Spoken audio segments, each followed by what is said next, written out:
Supreme court ने मंगलवार को अग्निपथ भर्ती स्कीम से जुड़ी सभी याचिकाएं दिल्ली हाई कोर्ट ट्रांसफर कर दी।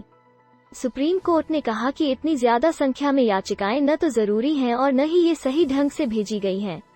सुप्रीम कोर्ट ने कहा, नेशनल इश्यू का मतलब ये नहीं कि उसकी सुनवाई हाई कोर्ट में नहीं हो सकती है। सुप्रीम कोर्ट ने कहा कि हाई कोर्ट्स या तो अपने यहाँ की याचिकाओं को दिल्ली हाई कोर्ट ट्रांसफर कर दें या फिर इन याचिकाओं को पेंडिंग रखें, वो भी इस शर्त के साथ कि याचिकाकर्ता इन्हें लेकर दिल्ली हाई कोर्ट जा सकते हैं।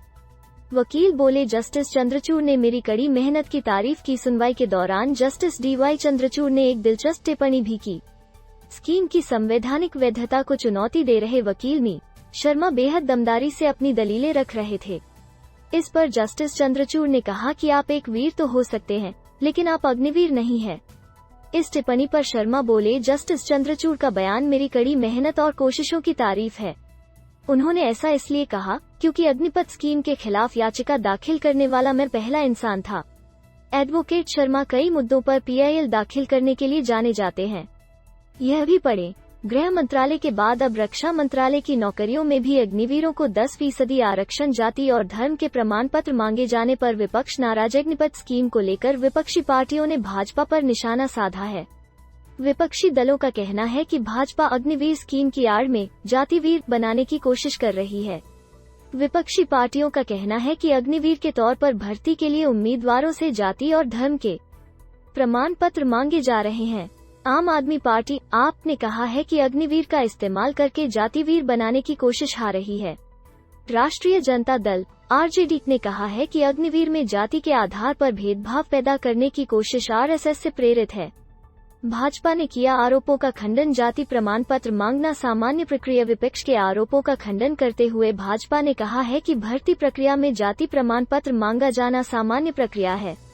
भाजपा के राष्ट्रीय प्रवक्ता संबित पात्रा ने पलटवार करते हुए कहा, 2013 में भारतीय सेना ने सुप्रीम कोर्ट में एफिडेविट दाखिल करके बताया था कि सेना में भर्ती की प्रक्रिया में जाति का कोई रोल नहीं होता है।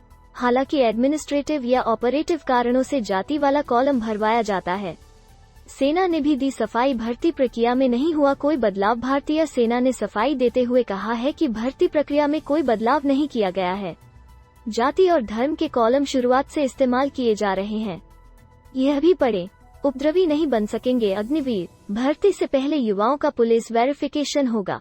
अग्निपथ योजना वापस नहीं ली जाएगी। पिछले महीने लॉन्च हुई थी अग्निवीर योजना। केंद्र सरकार ने 14 जून को सेना की तीनों शाखाओं थल सेना, नौसेना और वायुसेना में युवाओं की बड़ी संख्या में भर्ती के लिए अग्निपथ भर्ती योजना शुरू की थी। सेना प्रमुखों का कहना था कि इस स्कीम का उद्देश्य सेना की औसत उम्र को कम करना है और इसमें ज्यादा से ज्यादा युवाओं को शामिल करना है। स्कीम के लिए पात्र होने की आयु सीमा 17.5-21 साल है। 10वीं और 12वीं पास कर चुके युवा इसके लिए अप्लाई कर सकते हैं। इस स्कीम के तहत नौजवानों को सिर्फ 4 साल के लिए डिफेंस फोर्स में सेवा देनी होगी। इसके पीछे एक तर्क यह भी दिया जा रहा था कि सरकार ने यह कदम तनख्वाह और पेंशन का बजट कम करने के लिए उठाया है।